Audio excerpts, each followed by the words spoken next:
SOP number 1, ano ang pangunahing layunin ng paggamit mo ng gadget at bakit? So, lahat naman siguro tayo, lahat naman ng kabataan ngayon ay meron ng cellphone, meron ng gadgets, laptop, cellphone, smartphones, at computer, at marami pang iba. So, ang pangunahing layunin or gamit ng gadgets is para sa komunikasyon, siyempre. Unang-una yun, para sa komunikasyon. Pangalawa is para sa pag-aaral. At ang pangatlo naman ay para sa paglilibang. Kagaya na lang sa komunikasyon, nagkakaroon tayo ng communication sa mga pamilya natin sa ibang bansa, lalo na sa mga pamilya na mayroong OFW, di ba? Di katulad dati na sobrang hirap magkaroon ng communication sa kanila. Mahirap ang communication dati, hindi katulad ngayon na sobrang dali na lang maka-access, lalo na through internet. So, pangalawa is yung sa pag-aaral. Through gadgets is nakaka nakakatulong yung gadgets through para mapadali yung pag-aaral natin. Nakakuha tayo ng information through internet. Ganon, maraming way kung bakit natin nagagamit yung gadget sa ating pag-aaral. Tapos, yung pangatlo naman is sa paglilibang. Lahat naman tayo, maging ang mga tatanda, kabataan, at tayong mga nasa middle age, is nagagamit natin talaga yung cellphone sa paglilibang. Nagagamit natin sa papalipas ng oras at natatanggal yung stress natin gamit yung cellphone. Okay. Okay.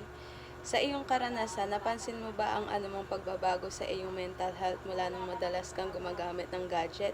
Kung may pagbabago, ipaliwanag, at kung walang pagbabago, ipaliwanag ang iyong kasagutan. Oo, meron impact talaga yung paggamit natin ng gadget sa mental health. Personally, sa akin, meron siyang impact. Merong negative and positive impact. Sa positive impact is yun nga, through gadget is nakakapaglibang ako. Yung mental health ko, kapag may problem ako sa school or problem sa bahay, gamit ko yung cellphone ko, nalilibang ako doon, napapalipas ko yung oras, hindi ko namamalayan, unti-unti nagiging okay ako. Tapos yung impact naman yan ng negative impact is yung nasosobrahan ako sa gamit, napupuyat ako, yung puyat, di ba, nakakapag-cause yun ng stress sa atin. So, ayun, nasosobrahan, na-overuse sa paggamit ng gadgets. Number 3, paano nakakaapekto ang gadget sa inyong emotional na pang-araw-araw? Ay, yun, malaki talaga. Tulad ng sagot ko sa number 2, so na nakaka-apekto rin siya sa paglilibang nga, ganun. So, nakaka-apekto naman yung gadget sa emotional na pang-araw-araw kasi doon naman halos umiikot na yung system or yung araw ng isang tao sa paggamit ng cellphone. Ang nagiging impact nun is kapag nasosobrahan is so nakakasakit siya ng ulo, syempre, pero nagdudulot ito ng kalibangan.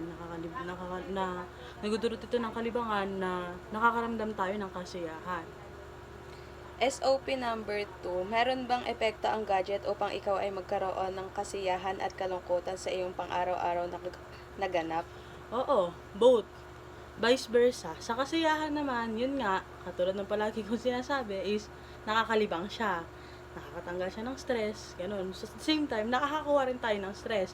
Lalo na kapag nakakakita tayo ng mga posts sa social media, yung mga krimen, yung about sa government issue. Siyempre, yun, nakakalungkot lang din dahil ganun nga, lahat na lang ng mga negative and positive na issue or mga news is nakukuha rin natin yung information na yun sa internet. Number 2, kapag nakakapag-gadget ka ng matagal, ano ang napapansin mong epekto nito sa iyong sa isip at emotional? Ay, doon. Kapag nakakapag-cellphone ng tayo ng matagal, sa isip is mas lalong nagiging conflict. Nagkakaroon ng conflict yung isip natin. Siyempre, through social media. Dami nating social media. May Instagram, Facebook, Twitter, and Messenger. Nagkakaroon ng conflict sa sobrang dami ng information and news na nababasa natin. Kaya mas lalong nagugulo yung utak natin kapag marami na tayong nalalaman. Tapos ano yung isa? Sa emotional.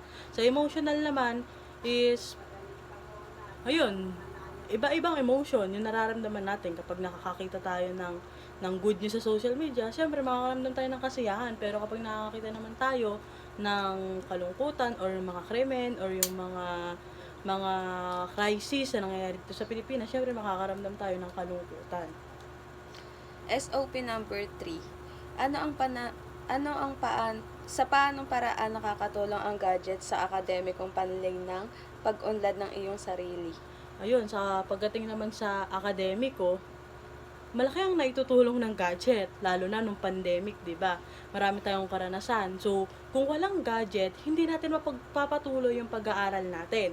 So, ngayon naman sa kasalukuyan, is talagang malaki pa rin ang nagiging factor ng cellphone sa atin. Nagagamit natin ito sa pagre-research, sa pagkukuha ng information through online, sa pakikipag-communicate sa mga prof natin, sa mga classmate natin, mas napapadali yung proseso kaysa yung kapag ka may katanungan ka, maghihintay ka pa ng matagal na oras bago sila makita. So, through cellphone or through gadgets and social media, is mabilis nating nakukuha yung information at yung mga katanungan natin is nasasagot agad.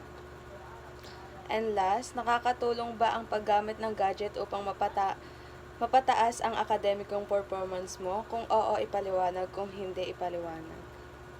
Definitely, yes. Talagang nakakatulong ito upang mapataas yung pang-akademikong performance. So, sa parang paraan, di ba nga, yun, kapag wala tayong idea, pagka wala akong idea personally, nag-search ako through online. Kapag wala akong idea, lalo na ako, eduk student ako, kapag wala akong idea sa paggawa ng mga visual aids ko, dapat creative, di ba? So, nanonood ako sa YouTube, nanonood ako sa TikTok kung paano ako makakagawa ng mas creative na visual aid. So, ayun, doon pa lang sa simple things na yon na ginagawa ko, na ginagamitan ko ng cellphone, ng gadget, is napapakinabangan ko siya, napapataas nun yung academic performance ko. Thank you!